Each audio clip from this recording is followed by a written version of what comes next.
Depuis quelques années, en Côte d'Ivoire, les grandes plateformes telles que Uber ou Yango, tout comme les startups ivoiriennes, bénéficiaient d'un flou juridique pour exercer une activité vécue par les taxi-compteurs comme de la concurrence déloyale.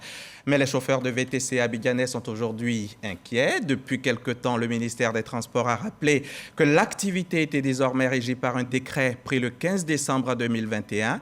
Désormais, les plateformes devront payer 20 millions de francs CFA le droit d'exercer. Un coup dur pour les startups ivoiriennes selon leurs propres termes. Mais surtout, le décret stipule que la puissance des moteurs des véhicules servant à l'activité VTC ne peut être inférieure à 114 chevaux. Cela élimine de fait la quasi-totalité de l'actuel parc VTC en Côte d'Ivoire. Le sujet fait débat. RTI 1 est au cœur de l'actualité, vous le savez. Nous avons ce soir souhaité réunir sur un même plateau l'ensemble des acteurs pour échanger et ils ont tous accepté notre invitation.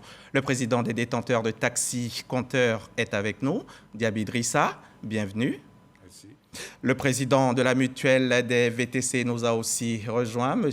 Nda Ngoran Bernard. Bonsoir, M. Nda. Ce sont les deux corporations sœurs, des sœurs ennemies. Est-ce qu'on peut dire cela? Non, pas du tout. Pas vraiment. Des sœurs tout court, on va dire des sœurs tout court. Et les deux présidents sont des frères aussi. En tout cas, bienvenue à vous tous, à tous les deux. Le ministère des Transports est également représenté sur ce plateau. C'est le directeur général des transports terrestres et de la circulation qui est avec nous, Monsieur Lucien Thiessé. Bienvenue, Monsieur Thiessé. Bonsoir, Monsieur Diaby. Merci de nous avoir rejoints. Et puis, chers téléspectateurs, vous avez un représentant sur ce plateau. Un représentant sur ce plateau, le président des consommateurs a répondu à notre invitation pour venir défendre vos intérêts. Bonsoir, Monsieur Soumaoro. Bonsoir, monsieur. Ben Mfali Soumaoro. Bonsoir. Bienvenue à vous tous sur la chaîne qui rassemble. Les VTC ont donc fait leur avènement en Côte d'Ivoire il y a 5 ans, c'était en 2017. On va tout de suite planter le décor. On va tout de suite planter le décor avec ce magnifique reportage de Davis Oyo, l'avènement des VTC en Côte d'Ivoire. 2017, le secteur du transport urbain et interurbain connaît une nouvelle ère. Les VTC, véhicules de transport avec chauffeur, liés à une plateforme numérique, fait son apparition. Mais c'est en 2019 que les VTC connaissent un véritable essor et sont totalement adoptés par les populations ivoiriennes. La nouvelle trouvaille des Ivoiriens est cependant très critiquée par les chauffeurs de taxi-compteurs qui crient à une concurrence déloyale. Nous payons les patentes transport, l'assurance Matka 43 000, la patente, la vignette et 2 fois visite technique par an. Et les VTC, ils prennent les assurances promediales et affaires, c'est-à-dire les assurances de 1 an. Ils n'ont aucun titre de transport, ils n'ont aucun document de transport et ils font le même transport que nous. Du 2 au 6 novembre 2021, une grève a même été initiée par Mamadou et ses camarades pour attirer l'attention de la tutelle sur la situation. Après les grèves entamées jusqu'au 6 novembre, nous avons discuté pendant 1 mois, 10 jours, pour pouvoir ressortir un document fiable pour faire la proposition au ministère des Transports. Et le ministère des Transports, à son tour, a remonté au créneau au Conseil du gouvernement. Du Conseil du gouvernement, ça a été validé au Conseil des ministres. Aujourd'hui, c'est devenu un projet de loi, désormais, qui va quand même régulariser le secteur du transport urbain, précisément dans nos secteurs d'activité. Cette revendication a entraîné beaucoup de dégâts matériels du côté des acteurs des VTC. Boris fait partie des 40 000 chauffeurs de la mutuelle des entreprises de transport VTC. Il se souvient encore de ces jours sombres. Lorsque mes responsables voyaient les échos, immédiatement on m'a appelé pour que je parte vers la commune d'Abobo. Parce que c'est là-bas les manifestations ont commencé. Donc moi personnellement, je suis resté uniquement dans la commune de Kokoti. Par contre, mes collègues n'étaient pas informés. Ils sont allés dans la commune d'Abobo. On rencontrait des difficultés. Bilan d'une quinzaine de véhicules détruits et une dizaine de blessés selon la mutuelle des entrepreneurs des VTC. Depuis ces incidents, les lignes ont bougé au niveau de la tutelle. En décembre 2021, le Conseil des ministres a adopté un décret portant sur la réglementation du transport public particulier. Il s'agit des activités de mise en relation avec les conducteurs et transporteurs, covoiturage, de services de transport d'utilité sociale et de véhicules de transport avec chauffeur VTC. Dans ce décret, il est entre autres question pour les plateformes de mise en relation de payer une taxe de 20 millions de francs CFA, d'effectuer la visite de leurs véhicules tous les 6 mois et l'obligation d'utiliser les véhicules d'au moins 114 chevaux.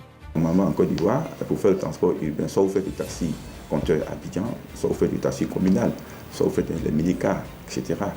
Donc la loi ne prévoyait pas, ou du moins un décret ne prévoyait pas, l'existence ou la profession de VTC.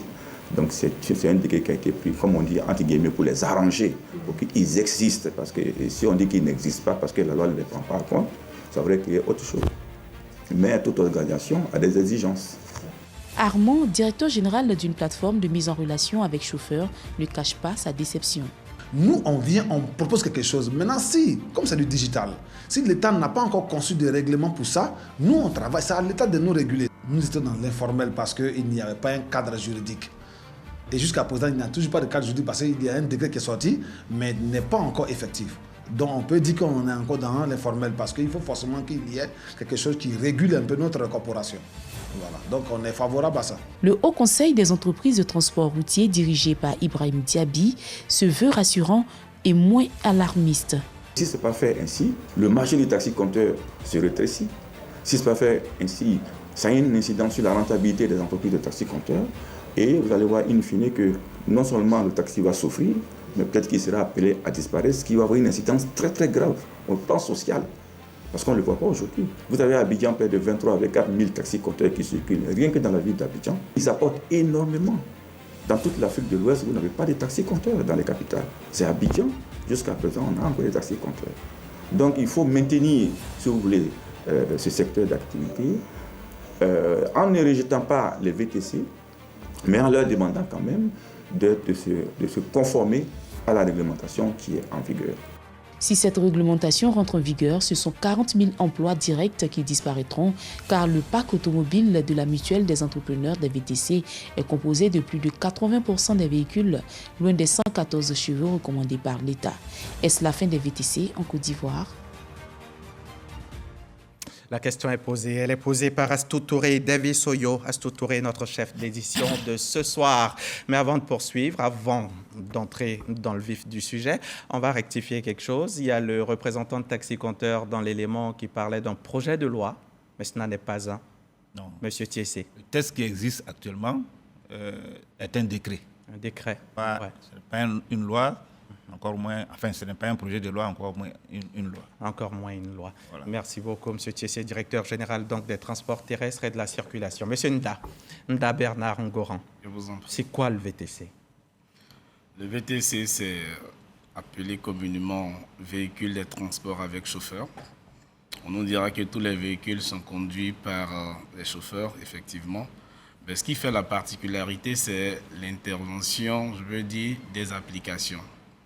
Parce que vous savez, chez nous ici, en ce qui concerne le transport urbain, on a tendance à avoir des véhicules qui circulent avec, je veux dire, des signalétiques qui nous permettent de reconnaître tout de suite le véhicule. Mais avec le VTC, c'est juste le smartphone qui est l'élément fondamental. Voilà, vous savez que le monde est dynamique, le monde bouge, et donc c'est basé sur la technologie. Voilà. Et aujourd'hui, il faut comprendre qu'on ne peut plus évoluer dans ce monde sans la technologie. Voilà, donc c'est une belle opportunité de développement. Voilà, et la Côte d'Ivoire, par la grâce de Dieu, en profite. Et vous êtes là depuis quand en Côte d'Ivoire, justement? Il faut comprendre que l'environnement du VTC, véritablement en Côte d'Ivoire, a démarré en 2014-2015 avec des compagnies qui n'ont pas vraiment pu émerger parce que le marché n'était pas mature. Aujourd'hui, tout le monde en parle parce qu'il y a une certaine maturité. On a la technologie qui est atteint un niveau assez intéressant. Les PP, les mémés, tout le monde utilise aujourd'hui les smartphones. On a une bonne connectivité, on a de bons téléphones. Donc vous voyez qu'aujourd'hui, avec tout ce qui est évolution, c'est normal que tout le monde en parle parce que Personne ne peut faire 2 minutes sans regarder tout de suite son smartphone pour aller peut-être quelque part sur un réseau social. Donc si on peut utiliser son smartphone pour se déplacer, je pense que c'est pour le bonheur de celui Donc, qui a un depuis smartphone. 2014, 2015, 2016, vous êtes là. Justement. Mais qu'est-ce qui vous a fait venir? Quel besoin? Qu'est-ce que vous a amené à venir vous installer à Abidjan? Quel a été le besoin véritablement? Qu'est-ce que vous avez vu? Ce qui est vu, c'est que le besoin, il est là depuis quelques années. Ben, Comme on, je l'ai a, dit, on a des taxis non, ici, justement, on a des les véhicules de taxis sont là. transport. Mais vous savez, dans le monde, il y a ce qu'on appelle les révolutions. Nous sommes en 2022 et depuis plusieurs années, tout le monde est en train de le dire en Côte d'Ivoire, que les Africains ont raté toutes les révolutions, mais on ne doit pas rater la révolution informatique. Et donc, c'est à partir de cette révolution que par Internet. Et donc, du moment où Internet aujourd'hui s'ouvre sur le monde, aucun pays n'est épargné par l'évolution digitale. Le pays qui ne s'ouvre pas à l'évolution digitale, c'est celui qui va disparaître. Voilà, c'est vrai. On arrive en Côte d'Ivoire, c'est d'abord un besoin. Parce que vous voyez, il fut un moment où l'insécurité grandissait en Côte d'Ivoire. Quand vous regardez aussi la qualité des véhicules qui étaient déjà dans le transport, c'est des véhicules qui n'offrent vraiment plus de commodité. Et donc, vous allez voir que les premières entreprises de VTC qui ont démarré en Côte d'Ivoire étaient venues avec leurs propres véhicules. Et donc, ce n'était pas forcément disponible et disposé pour toutes les classes sociales. Le coût du transport, notamment. Justement, en son temps.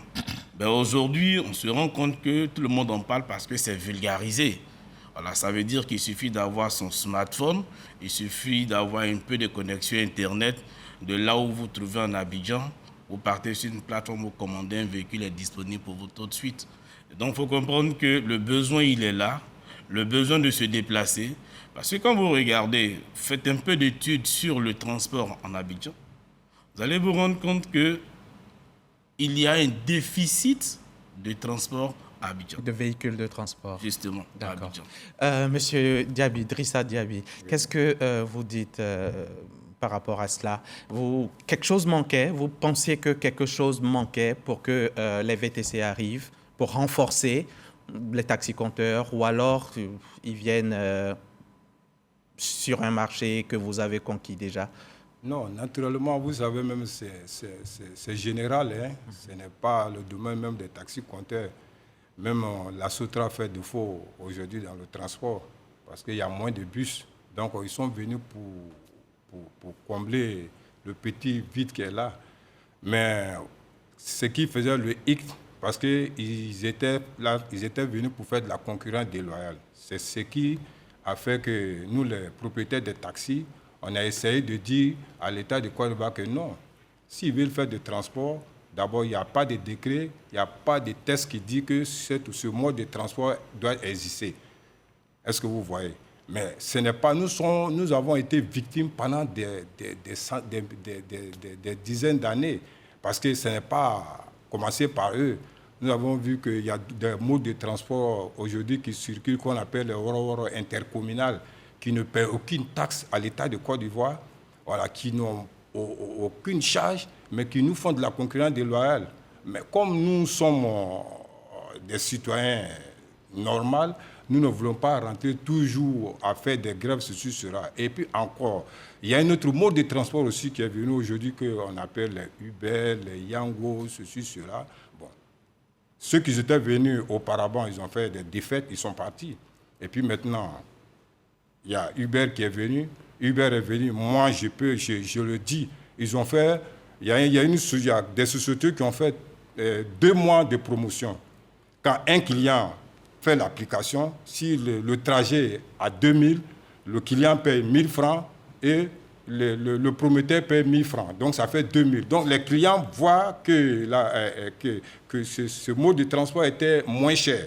Est-ce que vous voyez? Donc ça veut dire qu'ils ont essayé de blâmer la population. Blâmer la population. Parce que moi, si je dois faire un trajet de 3000. Berné, en fait. Hein, 3000. Berné. Voilà. D'accord. Ben, la compagnie, lui, qu'est-ce qu'il fait?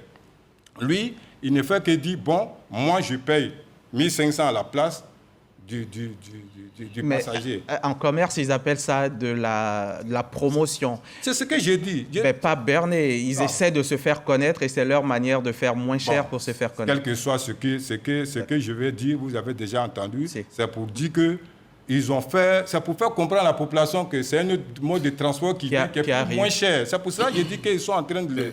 qui est moins cher. Voilà, qui est moins cher. Parce que moi, je dois faire un trajet de 3000 et puis je me trouve que ça fait 1500. Mais cet argent est payé à qui? Cet argent était payé au chauffeur. Voilà, c'est le chauffeur qui gagnait. Je suis en train de dire. Chauffeur de taxi. Non. Parce que les plateformes ont démarré avec les chauffeurs de taxi. On va revenir à vous tout à l'heure. On va terminer. Monsieur Drissa va terminer. Allez-y. Parce qu'on ne va pas rentrer dans la polémique. Vous pensez que nous sommes des adversaires. Il n'y a pas de polémique. Nous ne sommes pas des adversaires. On cherche à aider. Et on va trouver la solution. Allez-y, le ministère des Transports est avec nous. Et puis maintenant, vous savez que tout de suite, quand j'ai entendu dans le reportage, on dit que ça fait comme 40 000 emplois. Vous voyez que il y a combien de VTT d'abord, il y a combien de chauffeurs d'abord qui fait 40 000 emplois? Il y a 20 000 à peu près de taxis, de véhicules VTC, toutes plateformes de mise en relation confondues. Oui. Et 20 000 de taxis, c'est des chauffeurs qui se relaient, c'est le propriétaire aussi, c'est quelqu'un. Donc tout ça mis ensemble, ça fait... Eux, ils n'avaient pas de charges du tout. Nous, on a des charges. On fait la visite technique chaque 6 mois. On paye l'assurance des taxis compteurs, Matka, à 43 000. D'accord. Voilà. D'accord. On va revenir à cela tout à l'heure, normalement, Monsieur Drissa. Je vais m'adresser à Monsieur Thiessé. Vous ne les avez pas vus venir, Monsieur le directeur général des transports terrestres? Alors, avant de répondre à votre question, Monsieur Diaby, permettez que je transmette les salutations de Monsieur le ministre Amadou Koné, le ministre des Transports, à son ami et collègue, le ministre de la Communication et de l'économie numérique, M. Amadou Koulibaly, porte-parole du gouvernement. Et je voudrais profiter également pour remercier M. le ministre pour la confiance qu'il me fait de le représenter sur ce plateau. Oui.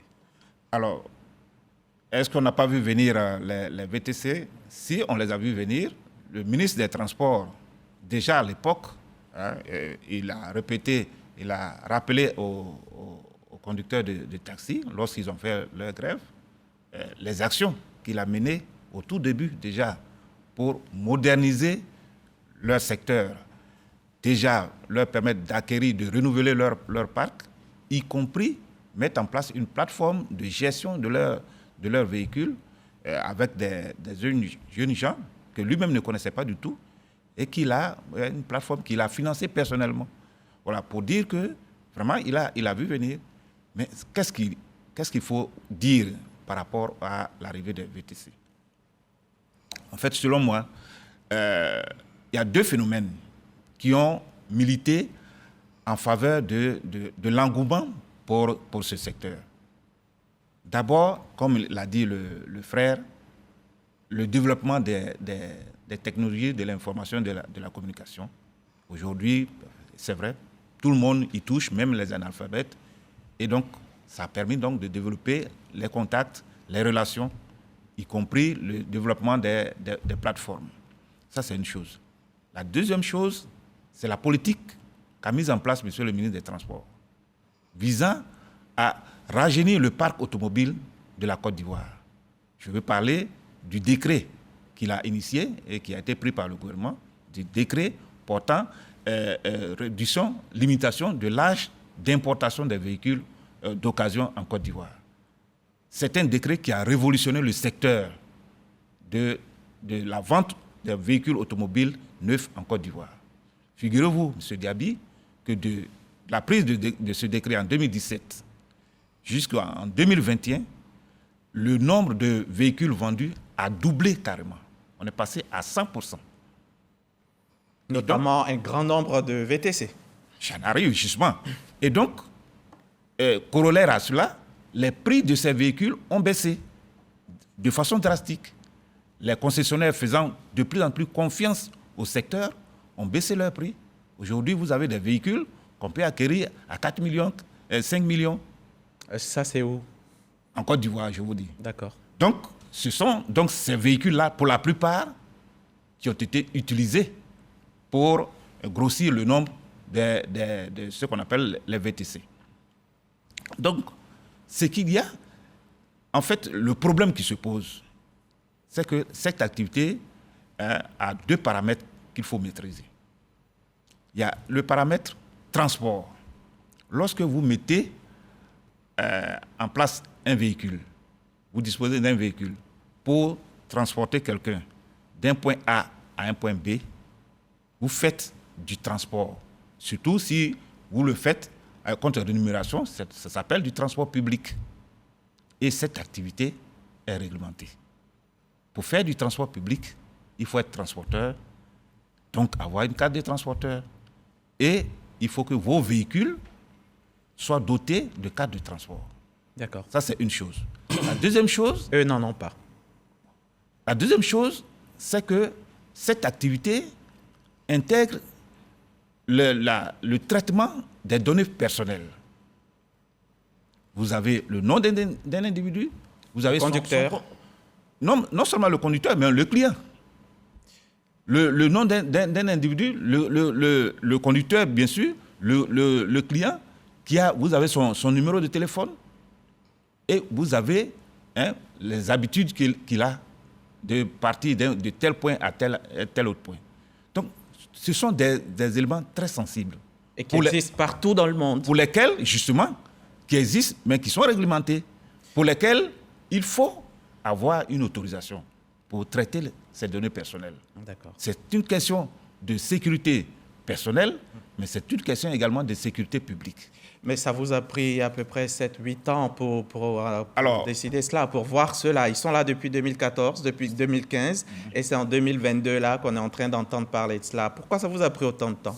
En fait, vous avez le décret en 2021, mais ça ne veut pas dire que nous ne réfléchissions pas, que nous ne traitions pas. Ah, on a réfléchi depuis qu'ils sont arrivés. Avec ces opérateurs. Ceux qui n'ont pas voulu justement de la réglementation, ils l'ont dit, et qui se sont installés, ont disparu.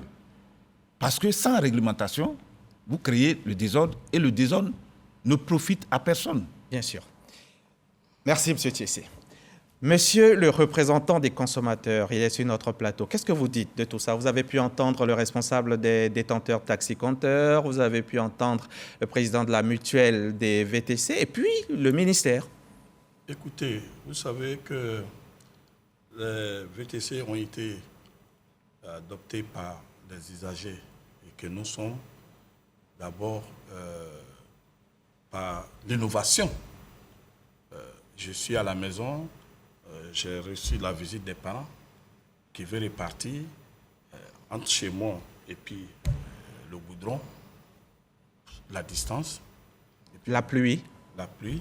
Et puis bon, avec la plateforme, je commande un taxi. Tout de suite, le taxi vient garer devant la maison. Et je prends le numéro et les parents sont déposés. Et c'est ce qui est cette facilité qui a fait que petit à petit, que les usagers que nous sommes partis vers les VTC. Les VTC. Mais comme le DG l'a dit, mais nous ne sommes pas là aussi pour soutenir des entreprises qui ne sont pas en règle vis-à-vis de la loi. Parce que ce qu'ils viennent de dire, ça nous protège tous des données à caractère personnel. Il y a des réglementations.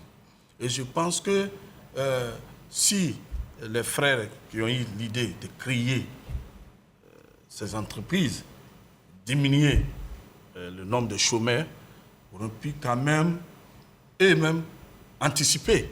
Parce que quand on vient pour exercer une activité, on doit se renseigner d'abord quelles sont les conditions pour s'installer. Je pense bien que ça manquait un peu aux frères.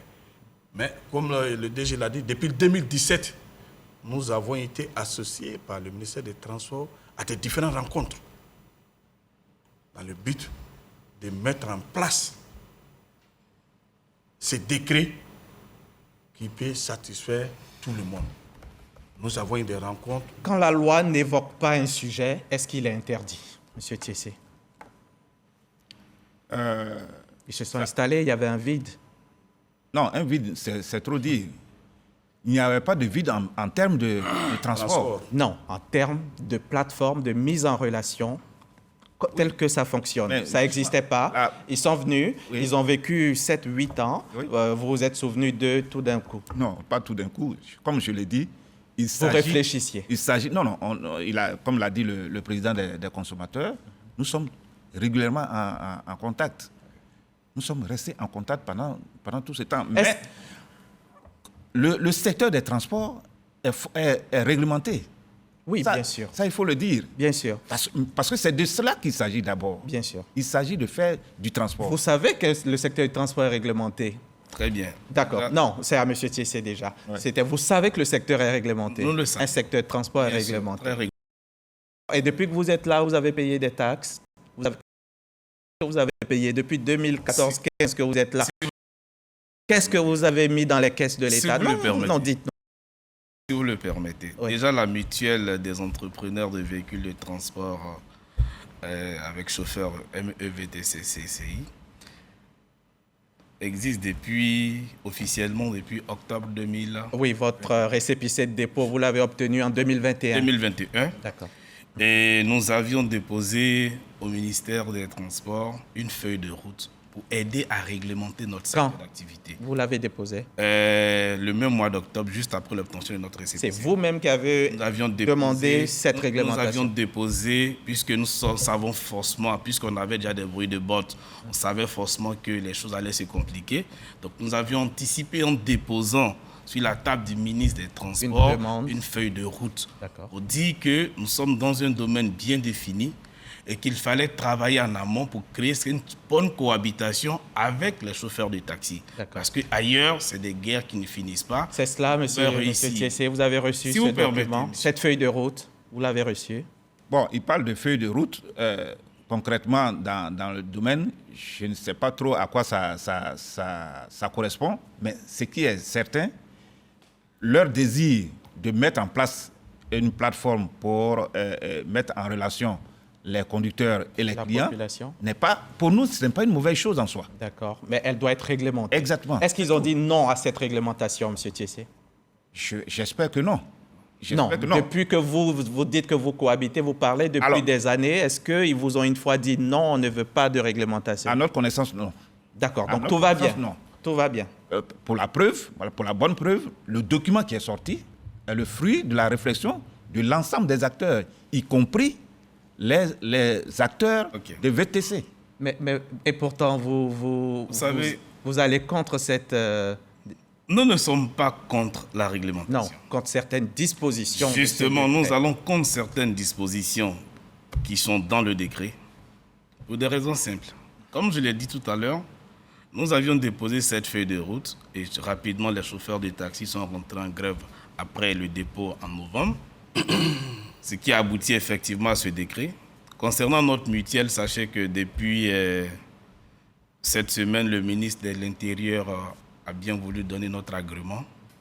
Donc aujourd'hui, nous attendons pratiquement plus de 5000 membres qui vont adhérer à la mutuelle. Donc nous sommes une bonne force. Donc vous allez être légal? Nous sommes déjà légal. Du moment où nous avons notre agrément définitif, en tant que mutuelle, nous sommes légal. Ce que je veux dire, c'est que la réglementation, nous marchons sur des routes. Nos véhicules circulent sur des voies. Donc personne ne peut être contre le fait de payer des taxes. Nous n'avons jamais été contre. Mais comprenez que même si on devait payer les taxes depuis, on allait les payer sous quelle forme, sous quelle base, sous quelle réglementation? Puisqu'il y avait un flot juridique. Taxi compteur, nous ne sommes ni taxi communal.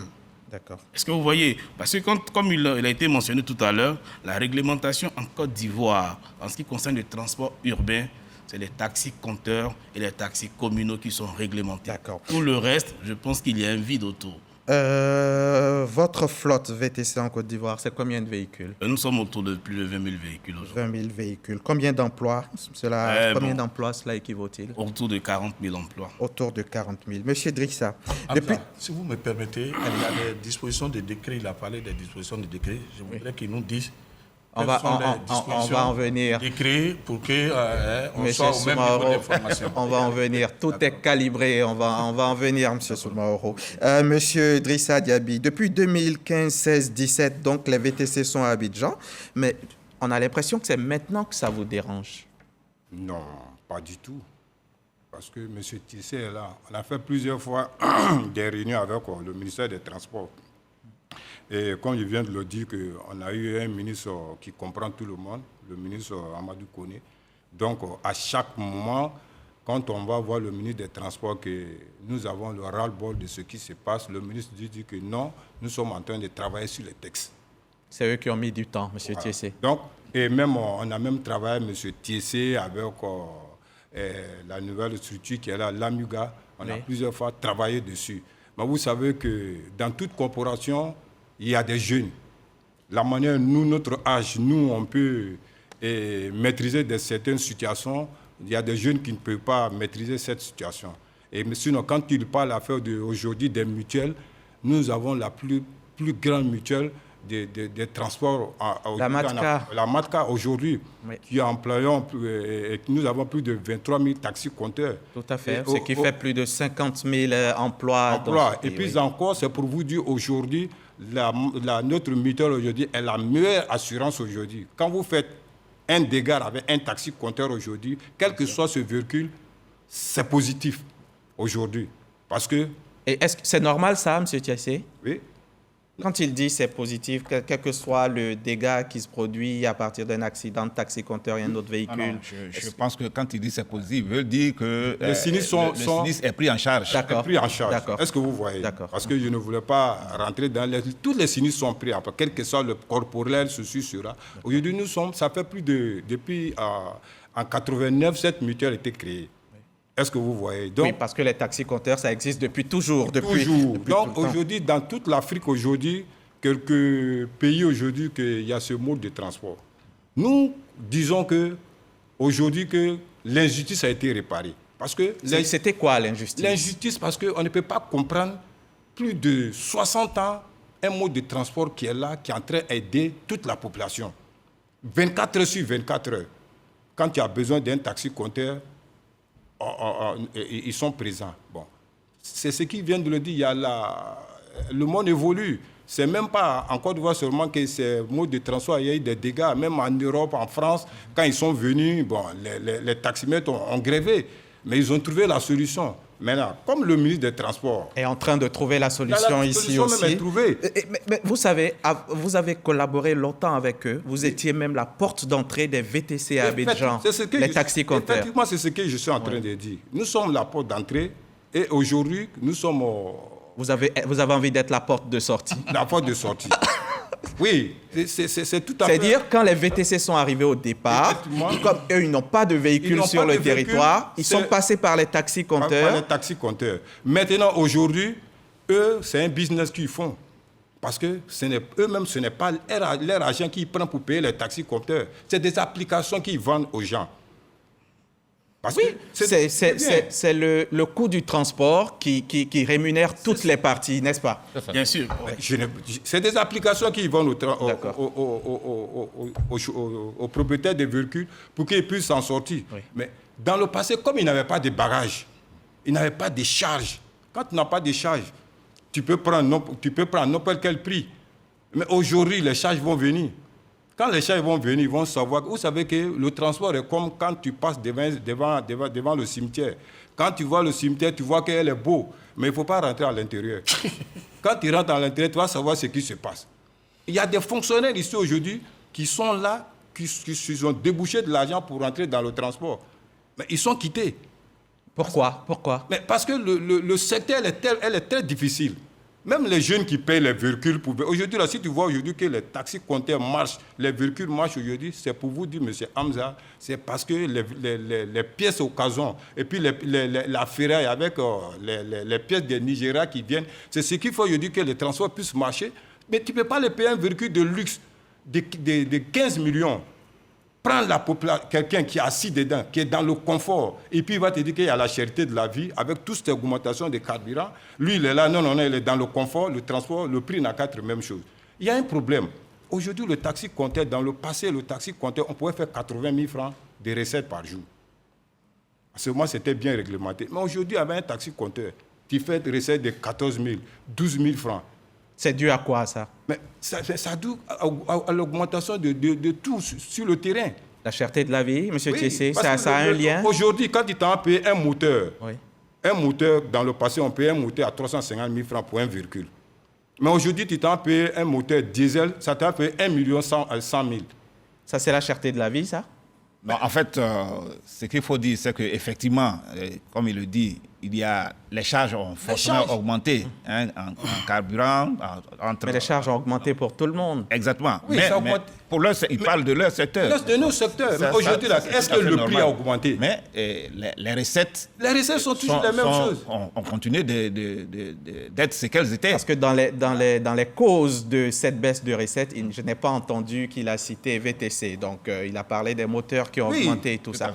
En tout cas, voilà qui nous amène à la deuxième partie de cette émission, la concurrence Taxi VTC. Taxi VTC, donc vous avez été un peu la porte d'entrée. Lorsque cette plateforme arrivait, elle n'avait pas de véhicule sur le marché.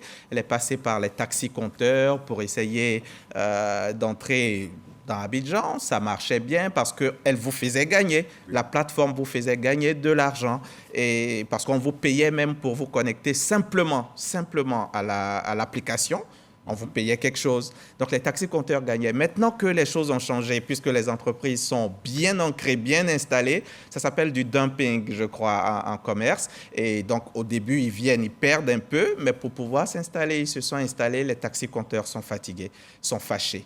Parce que là, maintenant, il y a une concurrence qu'ils voient arriver. Est-ce que je caricature bien la situation, M. Drissa? Est-ce que c'est ça? Non, ce n'est pas ça. Parce que la Côte d'Ivoire, elle est vaste. Hein. Il y a trop de... on n'arrive même pas à transporter tout le monde. Tout le monde. Oui. C'est la manière qui faisait défaut. Parce qu'aujourd'hui, moi, je peux prendre un exemple. Dans le passé, il y avait une seule chaîne. Est-ce que tout le monde pouvait venir dire que non, comme les choses de tard, on va venir et s'installer parce que les gens avaient l'argent, ils étaient prêts. Bien sûr. Mais comme c'est des intellectuels aussi qui comprennent la souffrance des autres, ils ont attendu jusqu'à ce que le gouvernement prenne ses responsabilités puis on réglemente pour ouvrir le champ audiovisuel. Mais eux, comme c'est-à-dire, c'est ce que je dis. Et malgré tout, la RTI reste leader. Donc le taxi-compteur va rester peut-être toujours leader, bien sûr. C'est pour ça que je vous dis. On est là, on va se regarder. C'est des jeunes, ils vont venir, ils vont prendre... On va cohabiter. Voilà, on va cohabiter, ils vont prendre des véhicules de 5 millions, 4 millions, mais il n'a qu'à les faire un petit accident, tout ce bien. Vous allez voir si les assureurs vont s'occuper de ça à quel moment. Monsieur Thiessé, monsieur le directeur général des transports terrestres et de la circulation, qu'est-ce que vous reprochez, qu'est-ce qu'on reproche au VTC? Alors, le mot reproche n'est pas du tout adapté. Qu'est-ce qui n'est pas... J'arrive. D'accord. J'ai bien compris le sens de votre question. D'accord. Mais c'est le mot qui n'est pas à sa place. En fait, nous mettons la réglementation pas contre un quelconque des opérateurs. Oui, il y a réglementation parce que quelque part, il y a eu défaillance, il y a eu quelque chose qui n'a pas été respecté. C'est ce que moi j'appelle... qu'est-ce que vous leur avez, qu'est-ce qu'ils n'ont pas su bien faire, que vous êtes en train de tenter de réparer? Encore une fois, M. Diaby, la réglementation n'est pas contre un opérateur. Bien sûr.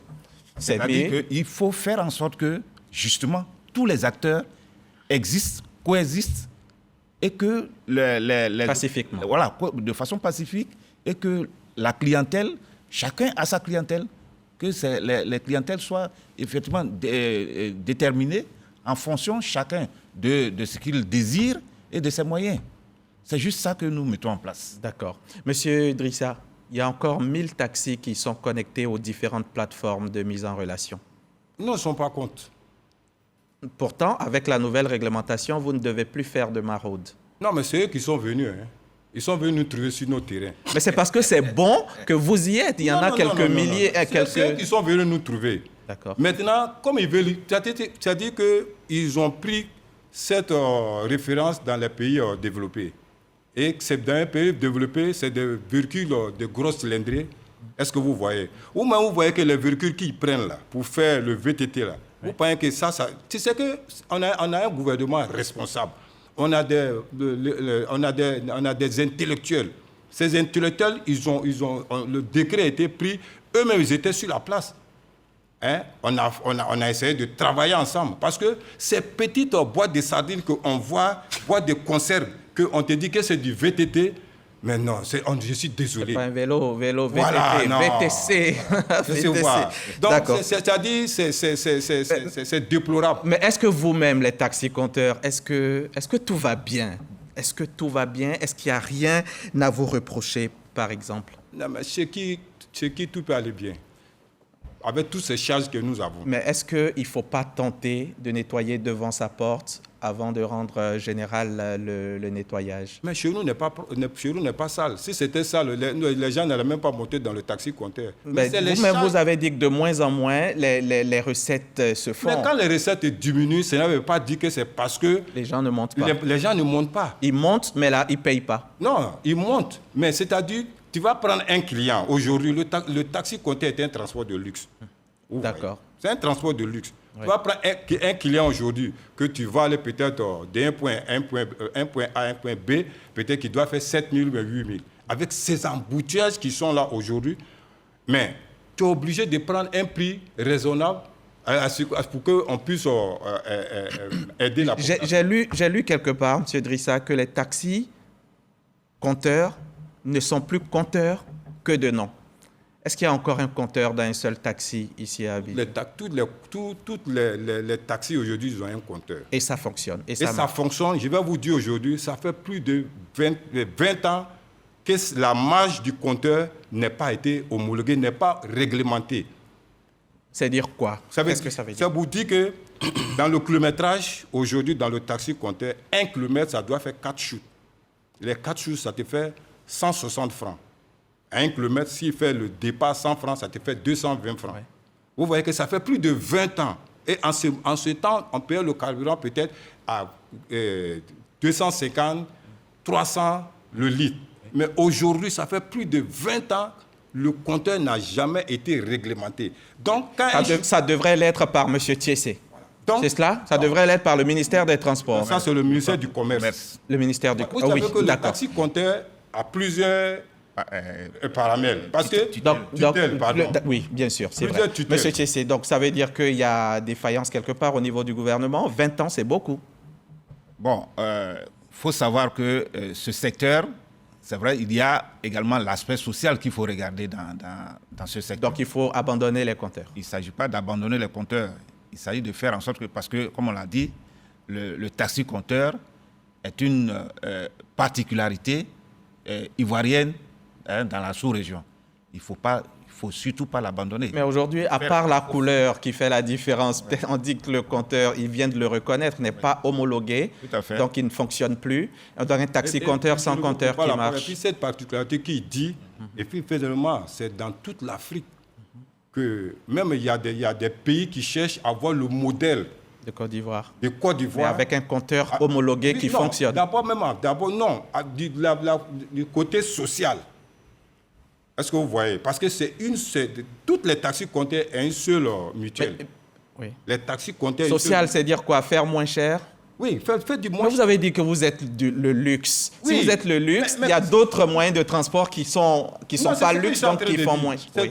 Parce que le social, d'abord, c'est entretenir d'abord les propriétaires des taxis compteurs, entretenir les conducteurs. Vous savez qu'il y a des assurances aujourd'hui qui sont là aujourd'hui, que même quand les chauffeurs qui prennent les assurances aujourd'hui, il y a assurance. Mais les assurances ne prennent pas en compte le conducteur même. Mais le taxi-compteur, l'assurance prend le conducteur. Parce que quand on dit que les propriétaires des véhicules, d'autres modes de transport n'ont qu'à payer la petite marge qui protège les chauffeurs, beaucoup ne le font pas. Mais cette mutuelle le font. Alors que chez vous, avec la MATCA, tout va bien, tout se passe bien. Mais à part le compteur qui n'est pas encore homologué depuis 20 ans, qu'il faut mettre en œuvre, M. Thiessé, il faut voir le département à côté pour que tout soit bien fait. Mais on a essayé de travailler dessus, avec la BNET, tout ça. Là. Ça va venir. Mais je viens, parce que quand on veut parler de ça, on dit qu'il y a la charité de la vie. Donc le gouvernement ne veut pas mettre en œuvre. Parce qu'on nous dit qu'il y a la charité de la vie. Ça veut dire que nous, Parce que comme c'est la couleur orange, donc les gens pensent que c'est de l'orange, chacun vient sucer sur nous. Donc Chacun, c'est qui? Bon, je ne sais pas, c'est tout le monde. Hein, parce qui, par exemple, donnez 2, 3 noms? Non, bon, c'est partout. C'est pas tout le monde. Tout le monde suce sur vous. Que ce soit les usagers, que ce soit le gouvernement, que ce soit tout le monde. Oui, parce qu'une corporation qui est là aujourd'hui comme le taxi-compteur. Et tout le monde suce. Tout le monde suce. Et vous êtes les opprimés. Nous sommes les opprimés parce que vous ne pouvez pas comprendre que notre maman qui se lève à 4 h du matin, qui n'ont pas d'application, ceci, cela, à quel moment ils vont aller prendre un VTT pour aller... Non, elle prend ce qu'elle peut. Il y a le bus, il y a autre chose. Je ne dis pas non, je dis c'est ça, mais non, c'est le grand nombre. Parce que nous, là, dès que le taxi, malgré ça, dès que le taxi s'arrête, vous savez qu'il y a un vide à Abidjan.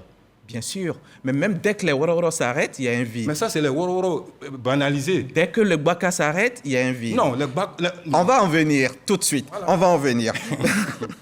Donc, il n'y a pas que les compteurs qui manquent dans vos taxis. Souvent, on parle de propreté, de l'état des véhicules, des ceintures de sécurité. C'est vrai, monsieur le consommateur. Est-ce que dans les taxis compteurs, il n'y a pas des choses... Vous avez demandé au président de l'association des détenteurs. Sa porte. Oui. Peut-être qu'il n'a pas bien compris. Oui. Mais effectivement, la question était bien posée. Vous ne pouvez pas prendre taxi compteur, aller prendre un boucher à sa viande à l'abattoir de Port-Boué, ou une vendeuse de poissons au port de pêche, aller les déposer dans les marchés, et moi qui dois aller dans mon bureau et venir s'arrêter pour que je rentre avec les odeurs du poisson et de la viande dans les taxis. J'ai dit non. C'est pour cela que la majorité avait commencé... Donc il y a des clients qui doivent refuser alors? Non. Si la vendeuse de poissons peut payer ce n'est pas fait, le taxi-compteur n'est pas fait pour transporter le poisson frais ou bien de la viande. Qu'est-ce que ça transporte? Juste les hommes? Les usagers. Seulement, sans bagages? Oui, mais pas de bagages quand même avec des aliments qui sont... Et si vous voyez. Et quand vous rentrez dans les taxis, souvent, l'habit que vous avez porté, vous avez peur, est-ce que je ne vais pas descendre avec des saletés? Heureusement, il y a des taxis qui font l'exception. Ils sont combien? Ils ne sont pas nombreux. Donc, moi, je demande, parce que les taximètres, ce sont nos enfants, ce sont nos jeunes frères. Personne n'a intérêt à ce que ces jeunes-là restent au chômage.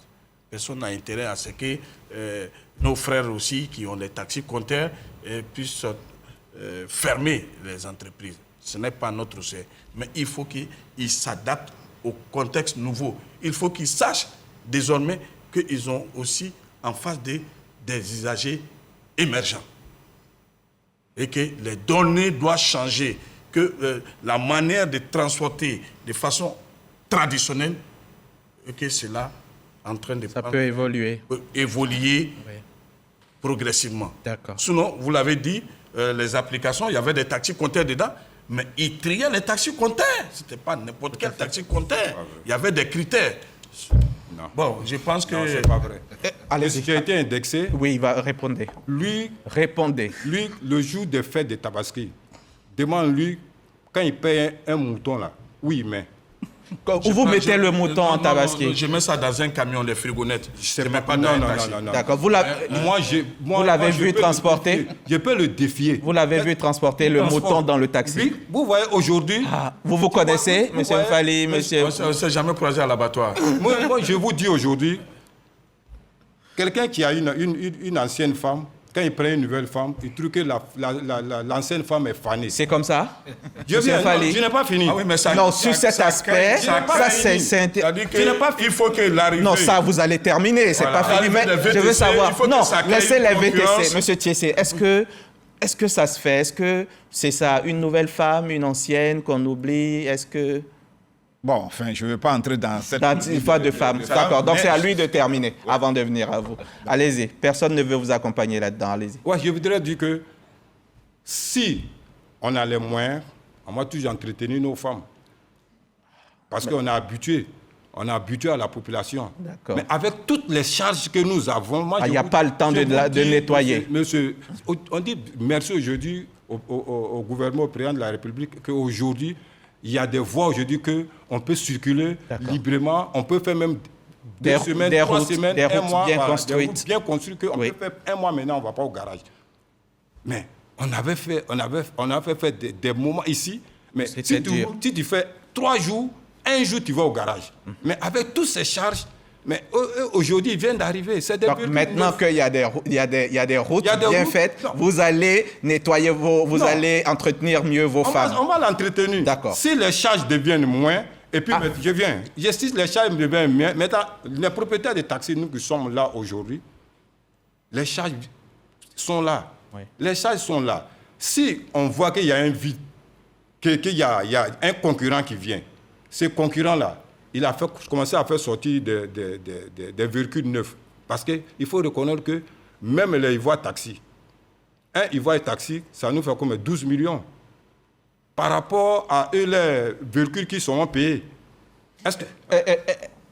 Est-ce que c'est pas la mutuelle qui paye les taxis, c'est des Ivoiriens? C'est des Ivoiriens. Comme C'est des nous qui payons les Kofi, taxis. des Jean, des Quadio, des Diaby, Effectivement, c'est nous qui payons les taxis. les VTC aussi.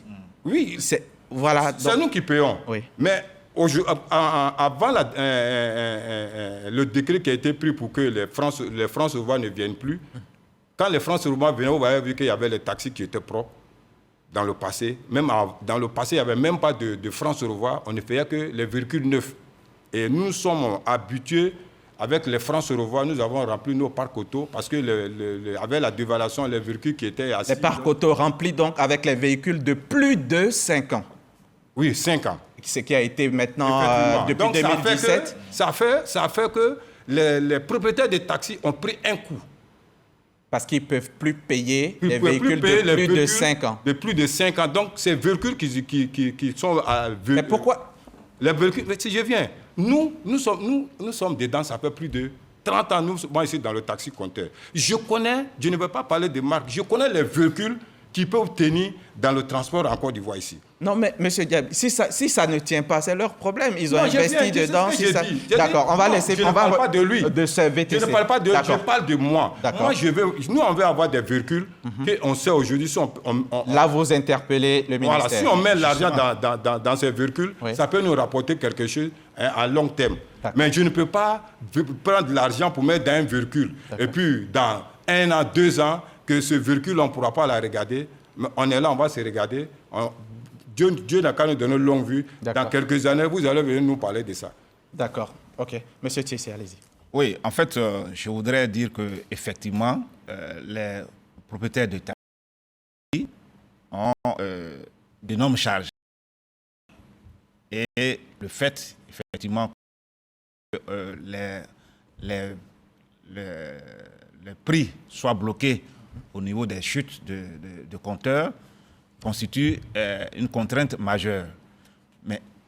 Cela peut-être explique un peu la vétusté de leur parc. C'est tout cela que le ministre des Transports a vu et qu'il a décidé de les accompagner. Pour accompagner tout le monde. Bien sûr. D'abord, non, on parle d'abord du secteur taxi-compteur. D'accord. De les accompagner en les aidant à renouveler le parc leur matériel de travail. Et c'est ce qui est fait depuis un certain temps. Il y a plus de 500 taxis qui ont été renouvelés. D'accord. Alors, et non seulement ça, il a fait en sorte qu'ils sachent gérer leur affaire. Parce que ça aussi, c'est un pan important de l'activité. Une chose est de créer une compagnie de taxi, mais une autre est de gérer ce matériel-là de façon qu'il y ait une pérennité dans votre exercice. Et c'est pour cela qu'il a financé la mise en place de cette plateforme de gestion des taxis. Malheureusement, il n'a pas été suivi par les taxi-compteurs. Par les taxi-compteurs eux-mêmes. Et bon, est arrivé ce que nous constatons. Donc il y a des faillances un peu quelque part, monsieur Drissa Diaby. Maintenant, quels sont les avantages du VTC et quels sont les avantages du taxi pour les clients, pour la clientèle? Après, le président des consommateurs va nous dire ce qu'il en pense, s'il ne l'a pas déjà dit. Okay. Quel est l'avantage des VTC? D'abord, il y a la sécurité. C'est quoi la sécurité? La sécurité, c'est de savoir qui vient me chercher. Okay. Le chauffeur, c'est qui s'en va prendre. Nous, derrière un ordinateur, nous voyons tous les mouvements des véhicules. Ce qui fait qu'à tout moment, on sait ce qui se passe sur le terrain. Voilà. Je pense que la population abidjanaise en avait besoin. C'est tout. C'est les avantages, c'est le seul à... La propriété des véhicules et la sécurité même des véhicules. Parce que vous savez, aujourd'hui, à Abidjan, ce n'était pas facile à un moment de se déplacer, surtout à partir d'une certaine heure. Mais aujourd'hui... Quelle heure? À partir de 22h, c'était déjà dangereux. Pourquoi? D'ailleurs, l'insécurité. Où? Voilà. L'insécurité dans le... Dans le Grand Abidjan. Dans tout Abidjan, l'insécurité régnait. Mais aujourd'hui... Qu'est-ce que ça a à voir avec le VTC? Oui, la sécurité, du moment où je sais qui vient me chercher. D'accord. Et qui me commande. J'emprunte un VTC et je pars quelque part. Si je vais visiter quelqu'un, dès que le véhicule arrive, je partage ma course. Et donc, lui aussi, il suit. Il me voit venir. C'est où je suis arrivé à n'importe quel moment. Et donc, s'il voit que le véhicule est immobilisé plus d'1 minute, plus de 2-3 minutes, tout de suite, s'il y a quelque chose à faire, on intervient. D'accord. Donc, déjà, il faut comprendre que c'était ces aspects qui ont...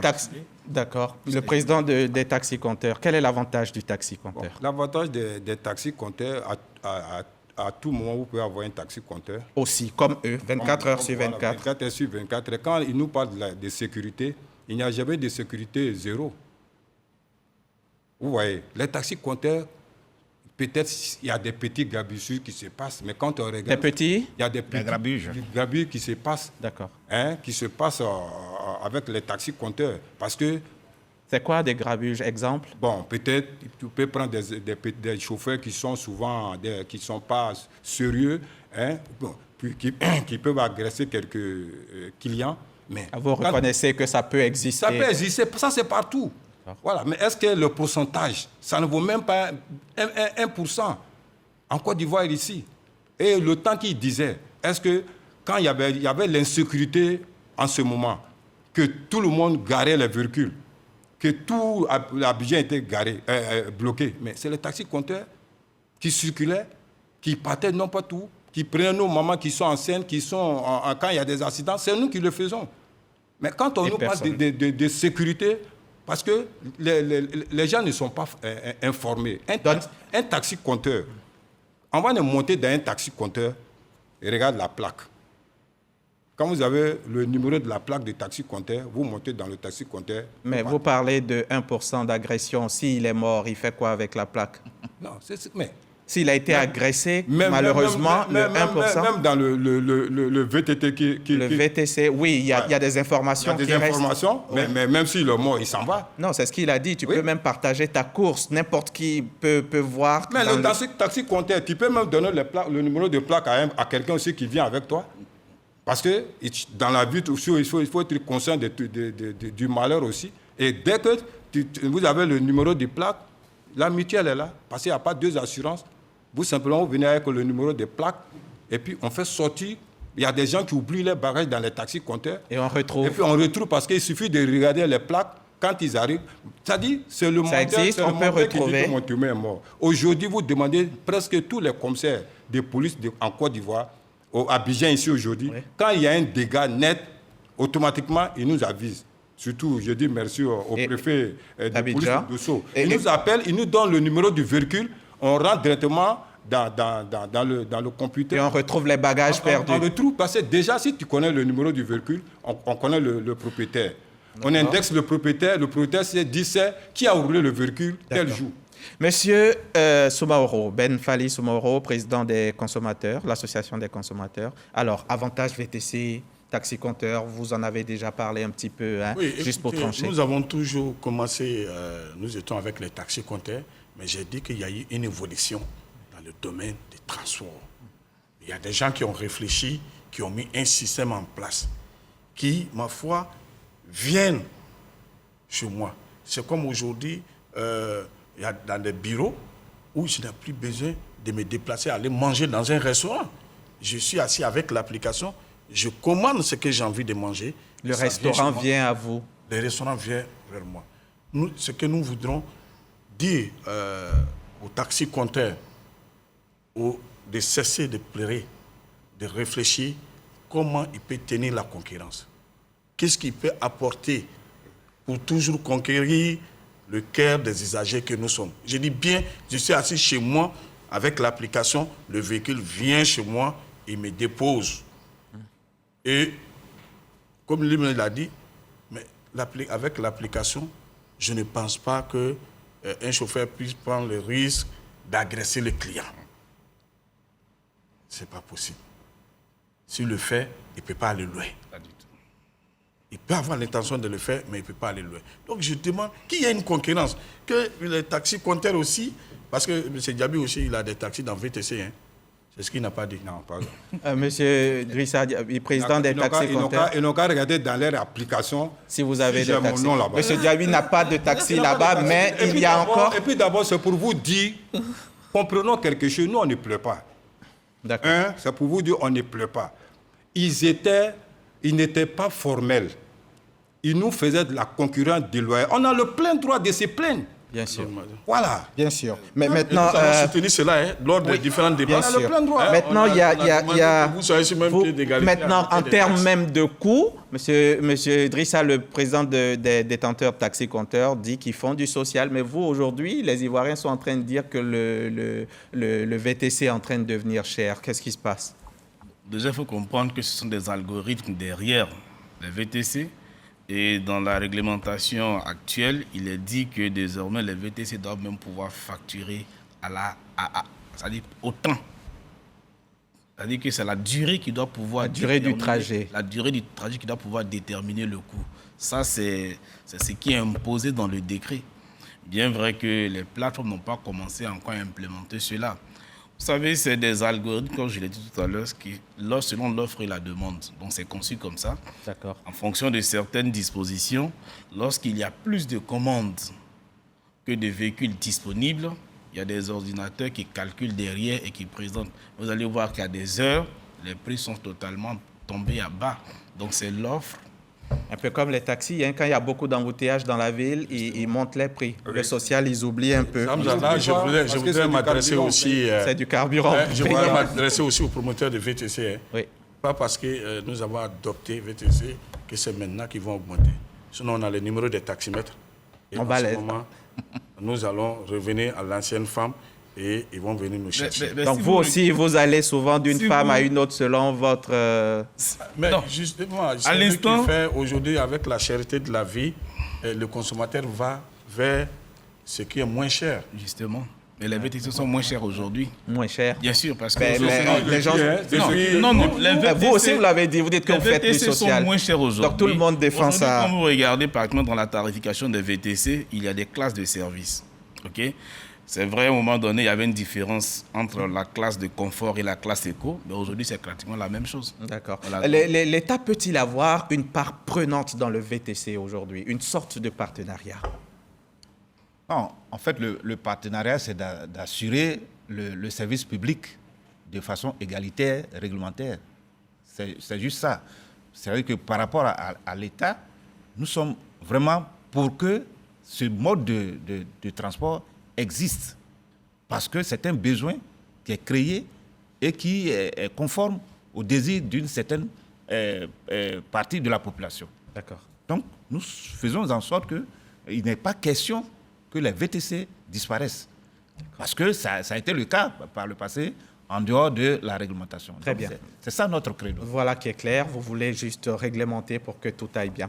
D'accord, donc, messieurs, voilà, un bon moment qu'on échange et que nos téléspectateurs nous écoutent. Hein, et si on leur donnait un peu la parole, on va leur donner la parole. On écoute nos chères populations. La solution finale, c'est que l'État revoie ses copies en négociant, en entrant en contact avec les acteurs des VTC pour pouvoir leur proposer d'autres conditions qui sont les moindres, qui leur permettra de survivre. Le monde évolue à grande vitesse, la technologie est développée. On ne peut pas empêcher le monde de développer. Donc ce que je conseille d'abord, c'est de s'adapter, se conformer aux nouvelles règles qui existent. Maintenant qu'on demande aux transporteurs de payer 20 millions pour pouvoir exercer, pour cela je dis que c'est trop en fait. Si on peut alléger cette somme, on peut leur donner du temps pour qu'ils puissent se conformer parce que d'autres se sont endettés pour avoir leur véhicule et là ça vient bouleverser. C'est quelque chose qui vient de commencer, ça n'a pas trop duré. On est dedans, ça fait près de 2 ans. Donc ils ne sont pas encore trop dans la chose pour pouvoir payer une telle somme. s'ils peuvent au moins diminuer cette somme d'argent pour qu'ils puissent mieux s'adapter dans leurs travaux. Bon, pour moi, en tout cas, pour moi, ce n'est pas une bonne idée. Parce qu'il ne peut pas avoir les 20 millions. 20 millions, allez là. 20 millions. Il dit 20 millions. Non, il n'est pas ça. Il y a des personnes qui ont contracté des prêts, qui ont pris même de l'argent auprès de leur famille pour pouvoir, ne serait-ce qu'acheter au moins un véhicule, pour pouvoir entamer ce business. Et on vient leur demander maintenant 20 millions. Peut-être que la voiture qu'il a achetée, ça ne coûte même pas 20 millions. Du coup, il veut se débrouiller pour avoir un peu, pour pouvoir nourrir sa famille qui est à la maison. Et ça envoie de l'emploi dans le pays en fait. Du coup, il y a moins de chômeurs. Qui dit moins de chômeurs, dit du travail, pas de vol et tout et tout. Ça enlève plusieurs vices. L'État d'abord, quand il voit ce genre de truc, il voit ce genre de business, il voit que la jeunesse a un potentiel, a du potentiel.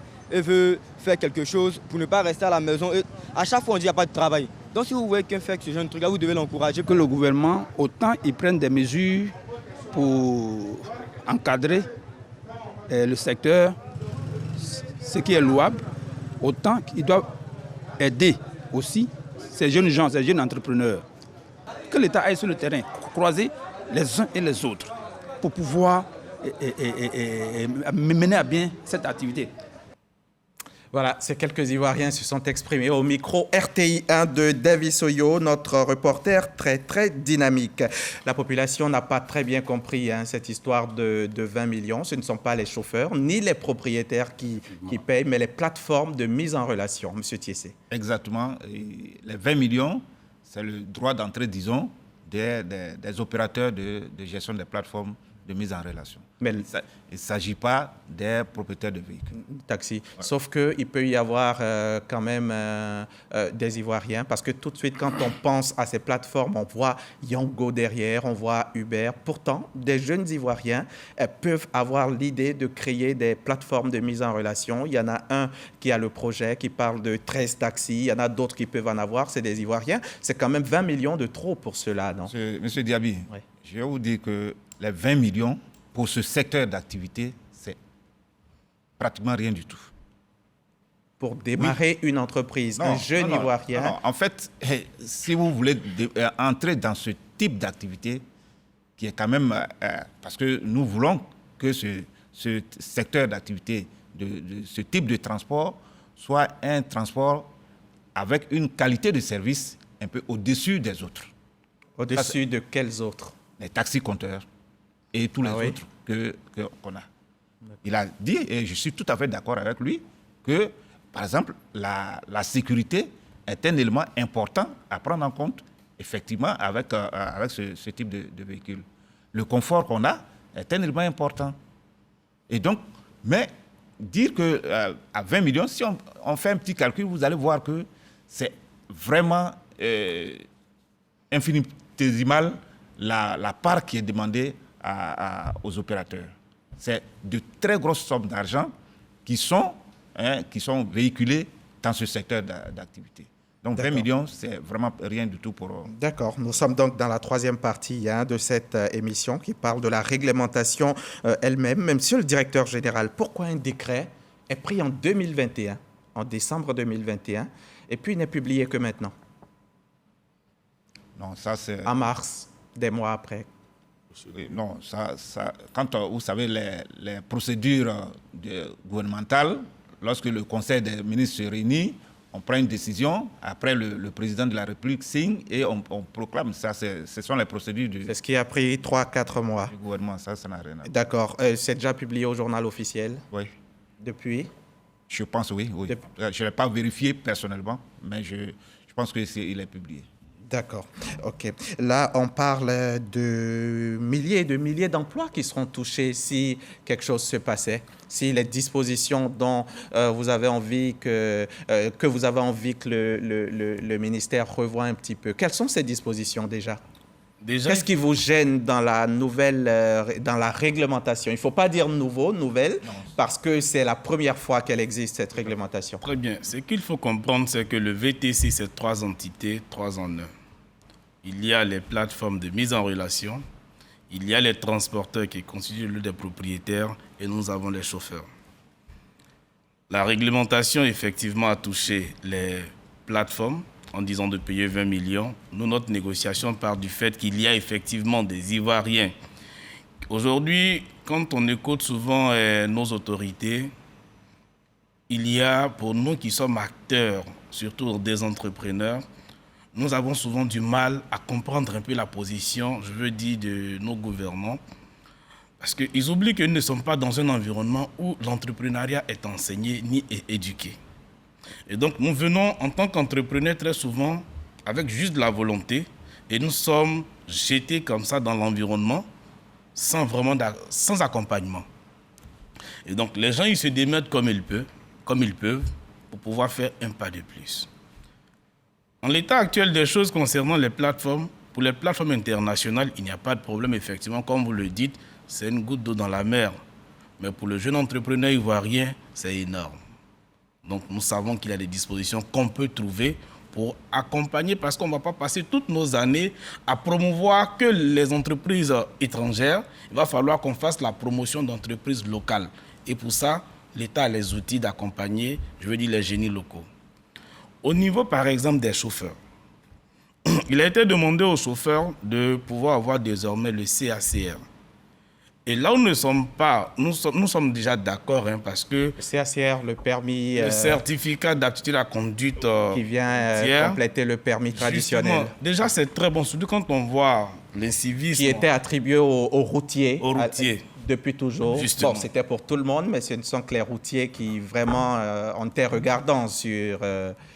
n'est-ce pas, M. Thiessé? Alors, le CACR, effectivement, le certificat d'aptitude de conducteur routier, est inscrit dans le décret 2016, qu'on appelle vulgairement code de la route. Pour tous les conducteurs professionnels. Tous les conducteurs qui font, toutes les personnes qui font de la conduite automobile. Même le chauffeur du ministre. Votre chauffeur doit avoir son CACR. Un CACR. Voilà.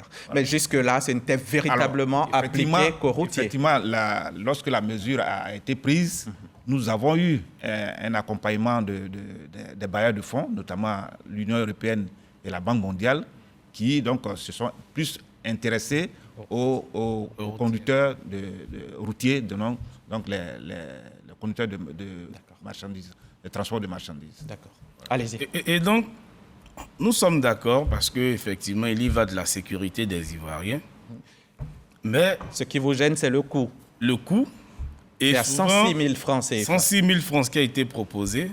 Mais bon, ce qui est bien, c'est que à l'une des discussions, le DIRCAB a reconnu que c'était un peu excessif. Et que le DIRCAB de quoi? Du ministre des Transports a reconnu que c'était un peu excessif et que c'est clair que des discussions vont toujours continuer dans le cadre pour revoir un peu à la baisse. C'est excessif, M. Thiessé? Alors, quand il dit c'est excessif, il faut... Bon, enfin, il dit que c'est le directeur de cabinet qui le lui a dit, je le note. Mais ce n'est pas excessif. Mais en fait, si vous regardez les conditions de formation du conducteur routier, en dehors de... Ce n'est pas du tout la même chose que le permis de conduire. Ouais. Mais il y a déjà le permis de conduire. Oui, en fait, il faut comprendre une chose, c'est que lorsqu'on fait la formation au CACR, il ne s'agit pas d'apprendre à conduire. C'est toute une autre formation. Et qui, pour le formateur, demande un certain équipement qui est largement au-delà du permis de conduire, de l'auto-école. Du permis traditionnel. Voilà. D'accord. Allez-y, terminez. Nous savons que c'est l'État. Donc, il y a à tout moment, il y a des mécanismes pour pouvoir amoindrir ces coûts. Et nous, en tant que mutuelle qui sommes outillés et professionnels de l'environnement des VTC, nous savons qu'à ce niveau, avec l'État ensemble, il y a des moyens de pouvoir accompagner le CACR des choses. D'accord. Donc, les plateformes, on leur demande 20 millions. Ça, vous voulez que ce soit revu parce que des Ivoiriens peuvent entreprendre. Et puis, pour les chauffeurs, on leur demande le CACR. Vous êtes d'accord avec, mais le coût, c'est 106 000 francs. Vous proposez combien? Bon, pour le moment, nous n'avons pas... Vous êtes ici sur le plateau, le gouvernement vous regarde, vous n'avez pas? Nous disons on peut subventionner. Totalement gratuit. Nous pouvons subventionner le CACR. Qui peut subventionner la mutuelle? La mutuelle, avec le gouvernement, nous avons les mécanismes à mettre en place pour subventionner le CACR. Si vous regardez la précarité dans laquelle vivent les chauffeurs, parce que comme je le dis, il a été dit depuis longtemps que le permis de conduire, c'est le premier diplôme, n'est-ce pas? C'est aujourd'hui grâce au VTC que ça a un véritable sens. Mais quand vous regardez les chauffeurs, quand ils arrivent, les conditions de précarité dans lesquelles ils sont, leur imposer ce montant, je pense que ce n'est pas aider. D'accord. Voilà. Autre élément, vous avez un autre élément? Non, nous avons même les points les plus essentiels qui concernent effectivement les propriétaires de véhicules. D'accord. Eux, on leur demande... Il n'a jamais été question d'être contre la réglementation, mais tout ce que nous demandons à l'État, c'est qu'il y a déjà eu des acquis dans l'environnement du VTC. Et donc la réglementation, nous sommes d'accord, mais pas pour venir anéantir les efforts déjà qui sont consentis. On nous demande aujourd'hui, pour faire le VTC, d'utiliser des véhicules de 114 chevaux. Bon, selon certains, tout à l'heure, le directeur vient de le dire, pour des aspects sécuritaires, il faut que des véhicules soient à un certain niveau. N'est-ce pas? La puissance du moteur. Il y a M. Diaby qui disait tout à l'heure aussi que nous utilisons des bois d'allumettes pour transporter les bois de sardines pour transporter les Ivoiriens. Mais ces mêmes bois de sardines se retrouvent dans les taxis-compteurs. Et ces mêmes bois de sardines, je pense, on nous demande de retirer certains de nos véhicules, de nos différentes plateformes. Attendez, je vous interromps, ce n'est pas à faire, mais monsieur le directeur général, est-ce que, parce que dans la réglementation, les VTC, les petits véhicules dont vous avez parlé, dont le détenteur taxi-compteur a parlé, peuvent ne pas faire le VTC, mais ils peuvent aller dans le taxi-compteur alors que c'est les mêmes populations qui sont de part et d'autre. Oui, ce sont les mêmes populations, c'est vrai, mais ce n'est pas le même type de transport. Le même type? Ce n'est pas le même type de transport. Je vous ai dit que le VTC, nous le concevons comme un type de transport avec un niveau de service au-dessus. Le standing. Voilà, le standing est au-dessus de celui du taxi. Quelle est la différence? Qu'est-ce qui fait un standing dans un véhicule? Alors, c'est la taille? Il y a le véhicule. Oui, c'est la taille. Il y a le véhicule, il y a la sécurité qu'on a dans le véhicule, le confort qu'on a dans le véhicule. C'est tout ça qui fait le standing. Mais pas la taille. La taille n'est pas... Vous n'avez pas cité la taille. Ça fait partie du confort. Ça fait partie du confort qu'on a. Dites-moi, est-ce que les Ivoiriens se sont plaints aujourd'hui? Ils ont dit, ces véhicules, on n'en veut plus. Au ministère des Transports, on n'en veut plus dans le VTC. Est-ce que les Ivoiriens... Ce n'est pas de dire ces véhicules, on n'en veut pas. C'est de dire, lorsque vous faites le transport par taxi-compteur, vous ne faites pas de VTC.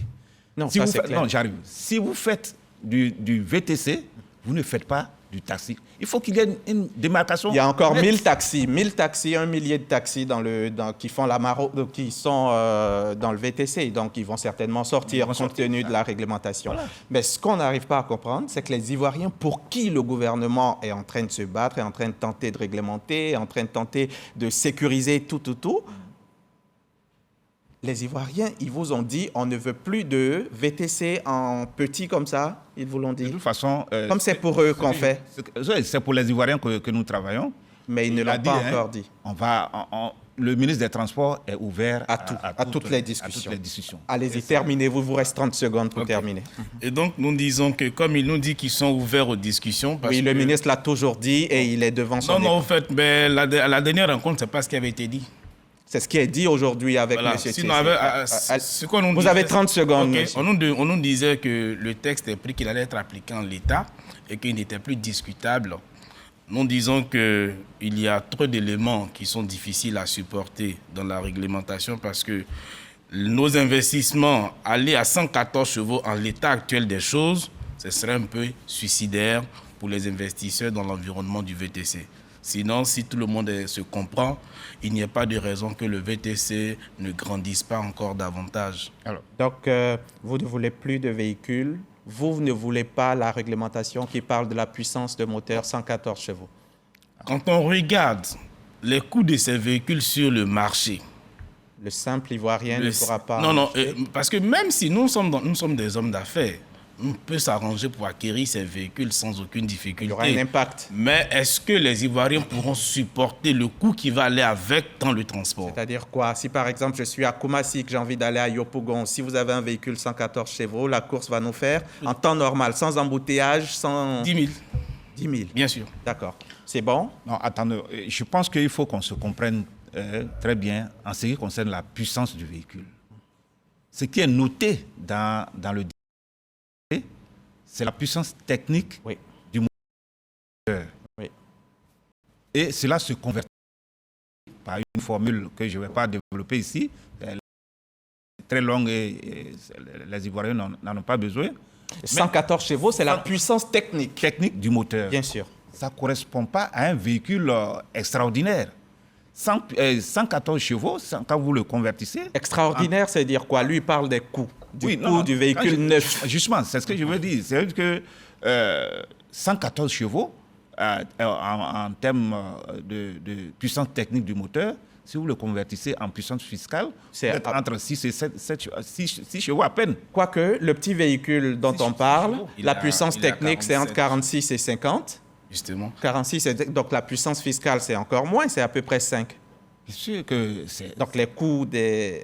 Oui, il est forcément moins élevé que mais quand même, à 6 chevaux, c'est pas...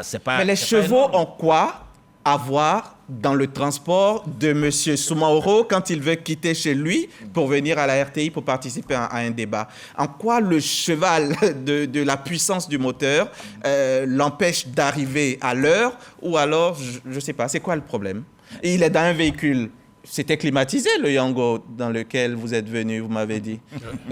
Même tout petit, confort, la ceinture pas sale, propreté, l'état, vous avez le nom du chauffeur, son numéro, la plaque d'immatriculation, la couleur du véhicule, son entreprise, l'heure d'arrivée, l'heure de départ. Oui. Toutes les informations, il les avait, il est arrivé. S'il avait un véhicule plus grand, plus spacieux, qu'est-ce qui aurait changé?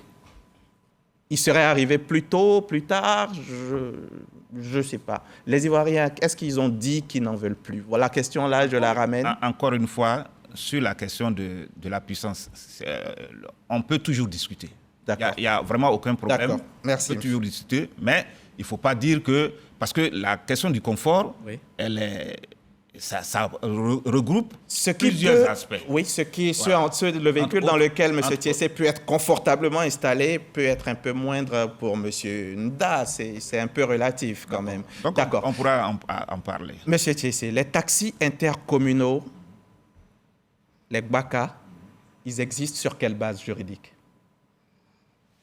Alors, les taxis intercommunaux et les... Monsieur Diabé Drissa disait tout à l'heure qu'ils sont dans un flou aussi artistique. Les Gbaka... taxis de communes... Pas communes, intercommunaux. Non, j'arrive, justement. Il a raison de dire que les taxis intercommunaux sont dans l'informel. Oui. Et il a dit aussi que depuis des dizaines d'années, mais ils sont un peu plus forts... En fait, comme on l'a dit, le déséquilibre entre l'offre et la demande de transport a fait que ce type de véhicule a été pratiquement toléré.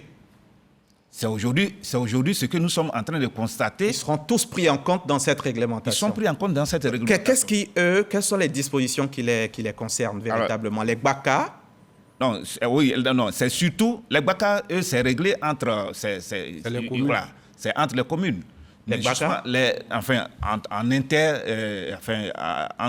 les différentes communes, les communes urbaines, par exemple d'Adjamé à Bingerville, à Niama, etc.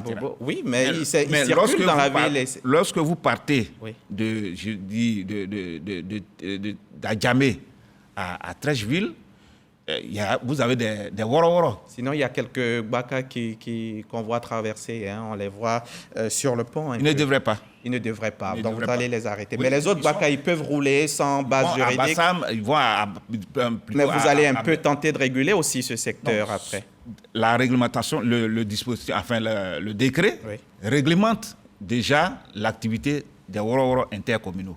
Dorénavant, ils partent d'un point précis de la commune à un autre point d'une autre commune sans faire de rupture de charge. Voilà ce qui est indiqué. D'accord. On a parlé ici d'importer des véhicules de moins de 5 ans. On parle de renouvellement du parc auto. Est-ce que ce n'est pas une bénédiction, cette histoire de VTC qui vient avec des véhicules tout neufs, toute une flotte, 20 000 véhicules, presque tous neufs? Monsieur Diaby, je vous ai dit tout à l'heure que c'est justement la politique mise en place par le ministre des Transports qui est l'un des facteurs qui a favorisé ce type. Mais ils sont en train de pleurer quand même aujourd'hui. Ils disent que vous les avez arrangés et vous voulez les faire pleurer. Justement, parce que avec ce décret, si, comme nous sommes rassurés Et ça veut dire qu'il y a une ouverture pour revoir un peu certaines mesures. Et nous attendons déjà d'être invités rapidement pour pouvoir... Parce que nous aussi, nous attendons l'application du décret. Nous attendons l'application du décret. On veut aussi contribuer aussi le plus rapidement possible à la vie de la nation.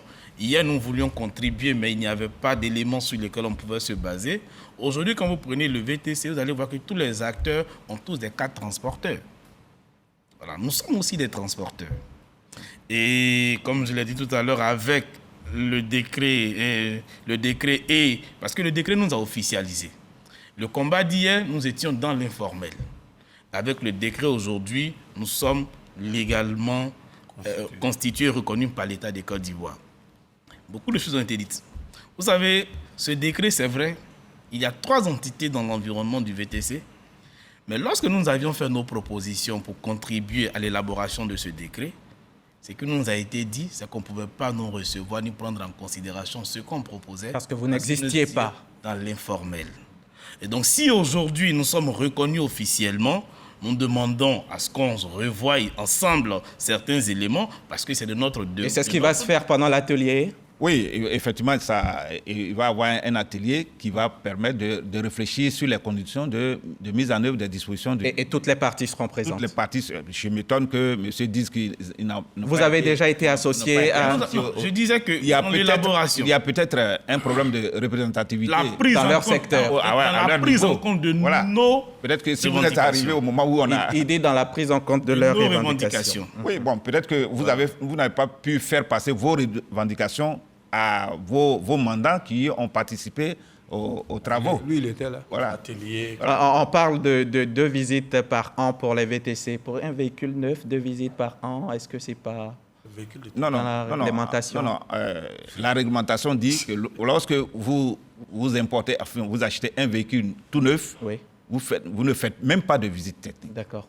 Si c'est un véhicule neuf, un compteur zéro, vous ne faites pas de visite technique. Mais lorsqu'il s'agit de véhicules de transport de personnes, oui, hein, c'est une mesure de sécurité.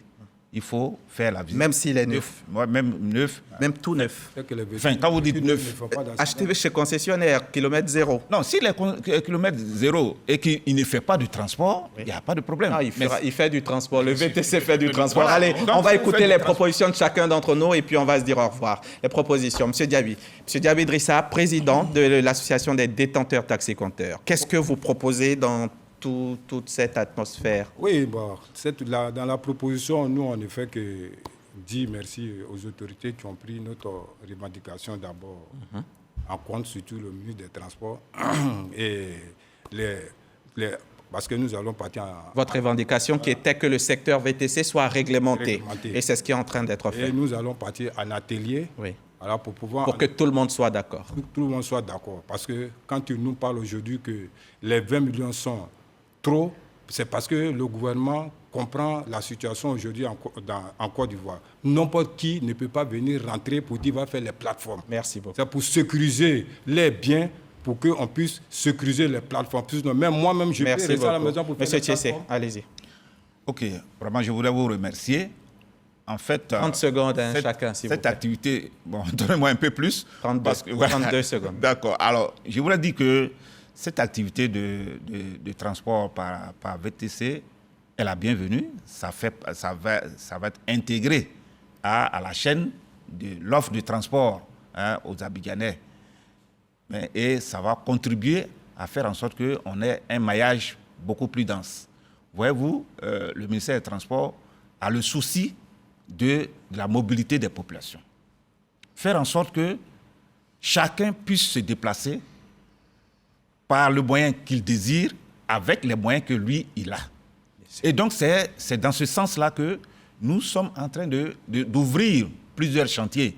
Vous avez le BRT, vous avez le métro, le BRT qui va nous permettre de convoyer près de 400 000 voyageurs par jour, le métro qui va permettre de convoyer 500 000 voyageurs par jour, avec les autobus de la Sotra, qui hier, en 2016 seulement, n'avaient pas 400 véhicules. Aujourd'hui, ils en ont. Aujourd'hui, ils sont à près de 1500 véhicules et ils arrivent En 2016, ils ont pu transporter que 200 000 personnes.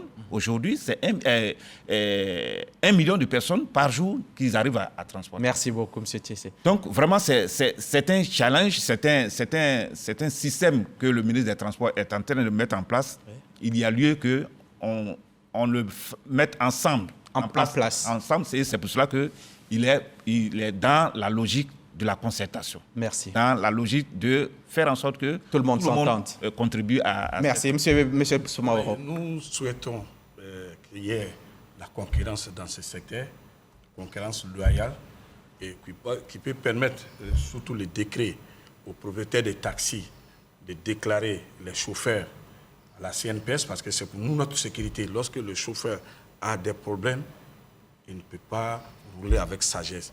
Que les chauffeurs soient déclarés à la CNPS, qu'ils soient payés à la convention et pour le bien-être et la sécurité des usagers que nous sommes. D'accord. Et pour que le 1% d'agresseurs qui minent leur secteur puisse disparaître. Allez-y. Déjà, 5 secondes. Justement, c'est un sentiment de reconnaissance vis-à-vis de nos autorités.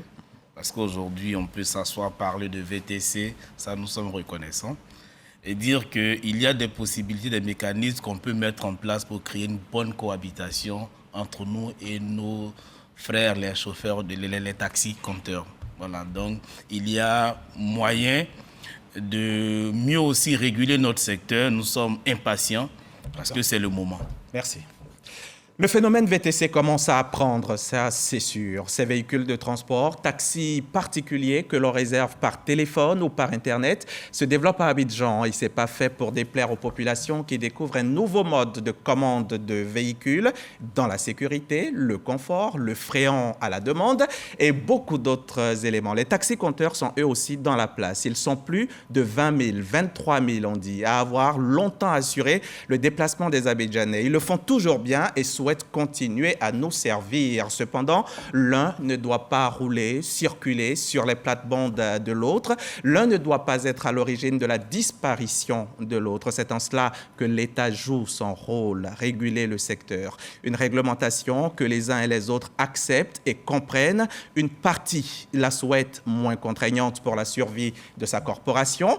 Une doléance qui sera certainement prise en compte par le ministre Amadou Koné qui nous suit ce soir avec grand intérêt. En tout état de cause, les Ivoiriens ont adopté le VTC qui leur rend bien de service et ils vivent depuis toujours avec le taxi-compteur qui reste aussi leur compagnon fidèle. Alors vivement que la fumée blanche sorte de cet atelier tant attendu pour le bonheur des taxis, des VTC et de nous autres consommateurs. Bonsoir.